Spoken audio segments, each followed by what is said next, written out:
Há uma semana do 11 de setembro, dois inimigos da Al-Qaeda estão numa guerra pouco civil. A CIA contra o FBI. Angélica, quem é o vilão? Na explosão de livros sobre o 11 de setembro, Ali Soufan lança um ataque frontal contra a rede Al-Qaeda e contra a CIA. Ex-agente do FBI, de origem libanesa, Soufan é uma lenda na guerra contra o terror. Nas suas memórias, ele alega que a CIA perdeu a oportunidade de impedir os atentados quando omitiu do FBI informações sobre dois dos futuros terroristas. A CIA exigiu que trechos do livro fossem omitidos. A guerra FBI-CIA continua, por enquanto, em segredo. Essa história da CIA e o FBI não é exatamente nova. Já havia essa acusação. Agora, nessa guerra das duas organizações, os terroristas vão sair ganhando? Não, eles saem ganhando porque fica evidente falhas no trabalho de contra-terrorismo. Como você falou, isso é uma coisa normal, não só apenas entre CIA e FBI, mas entre Pentágono, Departamento de Estado, Pentágono, CIA, ou seja, as várias agências têm rivalidades. Não é como a Al-Qaeda, que é uma coisa que tenta ser mais monolítica e às vezes consegue. Num país democrático como os Estados Unidos, essas fraturas ficam mais expostas. E no caso específico dele, é uma perda porque ele é um soldado, que ele deixou ao FBI, inestimável. Para dar uma medida da importância do Ali Soufan, em 11 de setembro de 2001, ele era o único agente do FBI que falava árabe aqui em Nova York. Na ocasião, em todo o país, o FBI tinha só 8 agentes que falavam árabe, ou seja, você precisa de gente como inimigo. Tem que contratar, por exemplo, um cara como o Diogo para trabalhar no FBI e na CIA, com o cara de Moro, para se infiltrar nas comunidades terroristas. Você precisa de mais gente como ele. Agora, só para acabar a história, até porque ele o ganha árabe também do com o livro, Diogo claro, é porque ele está vendendo, né? Diogo, além de falar árabe, por que esse Ali Soufan é lendário?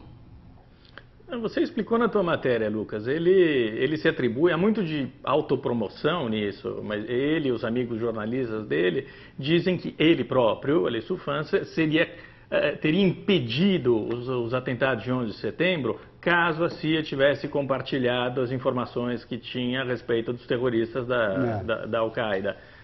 Ninguém sabe se isso é verdadeiro, ninguém sabe nada nessa história. CIA e FBI tem essa imagem de exemplo do mal.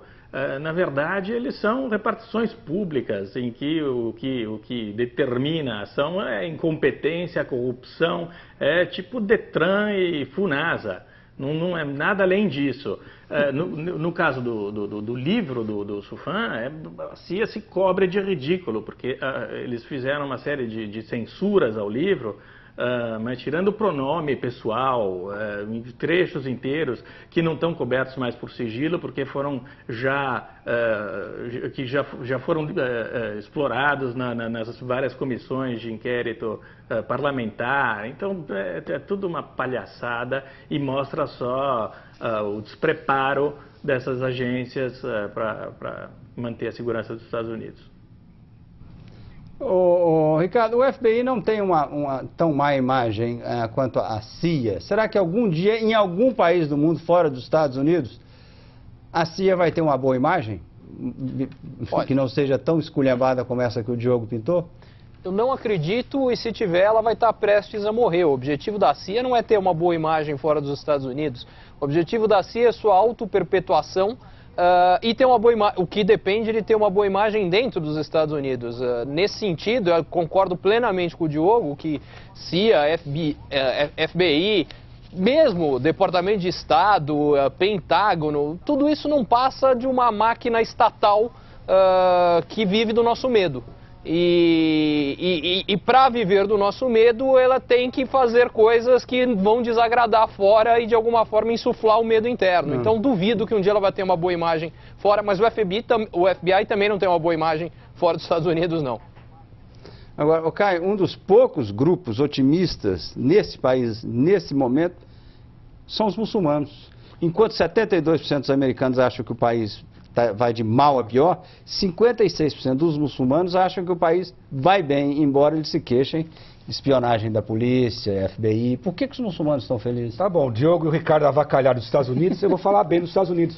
É para ficar feliz com essa notícia. O que você mostra que uma sociedade como os Estados Unidos, apesar, como ele falou do Detran e da, como chamou outro negócio lá que ele falou? Tsunami, Coab, sei lá o quê, o país vai bem. Porque Elite. Elite, sei lá o que é isso aí, assassino. Parlamento Nacional de Infraestrutura, Conselho Nacional de Congestionamento de Trânsito, sei lá, não importa. O fato é que o país consegue absorver bem os imigrantes e, nessa pesquisa que você mencionou, eles citaram um fato importante. A comunidade muçulmana aqui nos Estados Unidos quer que sua liderança condene com mais vigor o extremismo islâmico, ou seja, é uma comunidade como um todo que quer fazer parte da vida americana e acha que, trabalhando duro, ela vai ser tão americana como o resto do país. Ou seja, de um lado existe muito exagero, que eles são os inimigos, e de outro você mostra que você tem que combater os extremistas que existem dentro dessa comunidade, inclusive com a ajuda do resto da comunidade islâmica. O Diogo, há uma guerra nas livrarias. O Dick Cheney, no livro, ele se defende a tortura e outras extravagâncias dele e do governo Bush, que são defendidas por você. Há quem diga que ele escreveu o livro porque tem medo de ser julgado por crimes de guerra num tribunal internacional. Isso tem fundamento ou é bobagem, que não merece atenção? É bobagem. O Dick Cheney é outro rei da autopromoção. A ele convém perpetuar essa imagem do gorila, do troglodita, disposto a tudo para defender os Estados Unidos. Nisso ele é muito ajudado pela esquerda idiota, que o identifica como o grande vilão da humanidade. Na verdade, ele é só mais um charlatão, porque grande parte dos erros cometidos pelos Estados Unidos durante o governo Bush, sobretudo no Iraque, foram culpa dele e do chapa dele, o Donald Rumsfeld. A situação só se reverteu, só foi revertida no Iraque depois que o Bush demitiu o Donald Rumsfeld e colocou para escanteio o Dick Cheney. Então, essa imagem para ele é muito melhor do que ele é na realidade. Os alemães estão com medo de um rapeiro muçulmano que tortura o país com elogios aos terroristas e ataques ao Ocidente. Angélica, temos o rap?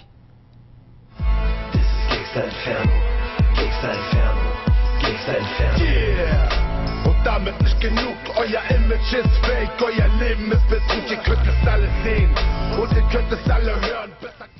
Angélica, Ricardo, a solução seria torturar esse rapeiro? Olha, Lucas, tortura? Lucas, via de regra, a solução para extremismo não é extremismo, ao contrário, é mais liberdade.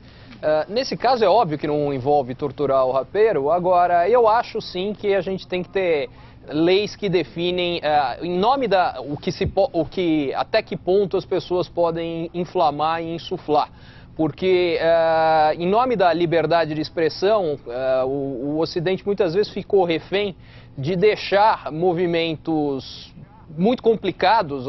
Acho que se a gente for no passado, o caso talvez mais emblemático, mais grave, mais sério, foi a Alemanha nazista, coisas que podem nascer parecendo engraçadas, pequenas e que acabam tomando proporções grandes e perigosas. Então é óbvio que ele não tem que ser torturado, mas eu não sei se ele tinha que ter direito de insuflar a população a valorizar atentados terroristas, por exemplo. Agora nós temos um outro insuflador. É um cantor que detestava rapeiros e provocava os muçulmanos radicais. Fátua nele, Angélica? Alô, alô, 1, 2, 3, alá, ô, mas que calor, alá, ô, mas que calor, ô. 1, 2, 3, 4. Vem, odalisca pro meu harém, vem, vem, vem. Faço o que você quiser, pelas barbas de Maomé, não olho mais para outra mulher. Isso aí, as barbas do Maomé, tem um fátua nele, ele teria feito 81 nessa sexta. E isso aí não dá fátua? Você sabe que o David Letterman, ele é alvo dos radicais, querem que a língua dele seja cortada, há um prêmio, uma grana para quem cortar a língua dele. O Francis teria um fátua com as barbas do Maomé? Ele teria, porque quem determina a fátua não tem senso de humor, como fizeram com cartunistas e com escritores ao longo dos últimos anos. Agora imagina, eu queria ver um radical muçulmano de 1,5 metro do meu tamanho entregando um papel para o Franz. Falou, fátua para você. Como que o Franz ia responder para o cidadão, né? Onde queria enfiar essa fátua, né? Agora, cadê o Gaddafi?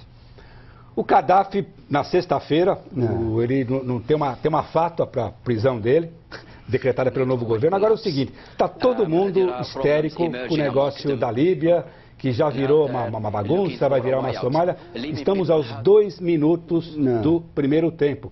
Calma, pessoal. Infelizmente... Tem um racha naquela liderança. Que racha? Não tem, não? Começou a ter uma liderança. Pode ser que haja um vácuo de poder. Mas calma, pessoal. Talvez as coisas piorem, mas talvez melhorem. Gostou da minha resposta, Ricardo Amorim? Essa foi boa, né? Ricardo, você tá de eu tenho sido bem claro com isso. A probabilidade das coisas melhorarem na velocidade que vocês esperavam era mínima, que é exatamente o que não aconteceu essa semana. Isso, viva o Gaddafi. É completamente diferente, Diogo. O fato que livrar-se dele é bom não significa que o que vem em seguida vai ser uma maravilha. Estou com o Ricardo. Agora, Diogo, no editorial, o New York Times critica a China, a Rússia, a Índia, a África do Sul e Brasil, porque bloqueiam no Conselho de Segurança uma crítica contra a Síria. Sanções contra a Síria. Agora, por que o Brasil é cúmplice dessa Síria que mata e tortura? É petismo? É petismo, sim, Lucas. É uma nostalgia, um sentimento que vem lá de trás, lá do passado. A gente, como falou na semana passada sobre o fim da União Soviética, as 3 grandes ditaduras que eram apoiadas e apoiavam a União Soviética no mundo árabe eram a Líbia do Gaddafi, o Iraque do Saddam Hussein e a Síria do Assad. O Gaddafi foi para o brejo, o Saddam já foi para o brejo.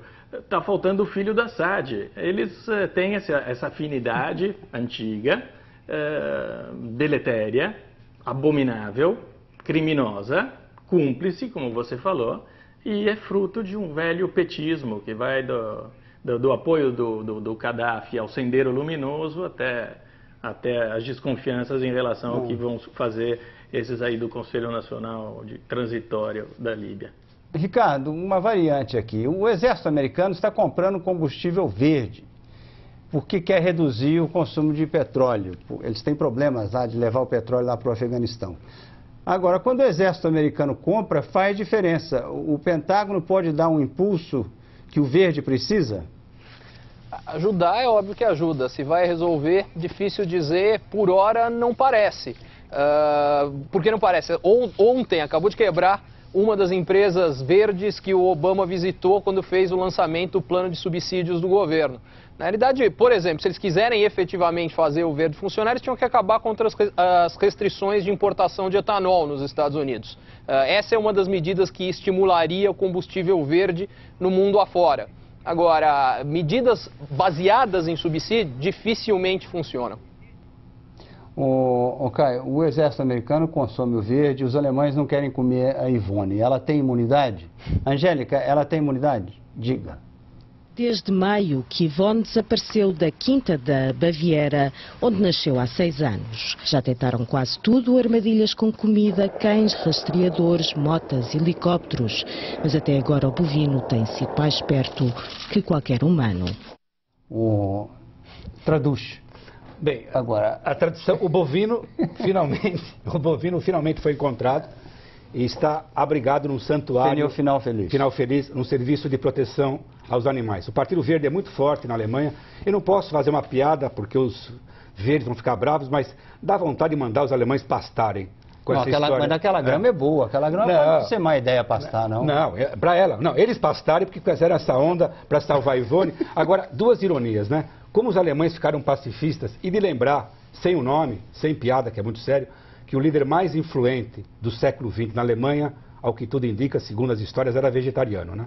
Então, um colega nosso, um cartunista querido, não precisa não. Era um cartunista muito bom, chamado Redi, maravilhoso. Um dia ele viu uma grama, mas que beleza de grama, dá uma vontade de pastar. É isso aí, chega de grama, você sabe que é muito bom. Parecemos um programa ruminante agora com essas reflexões.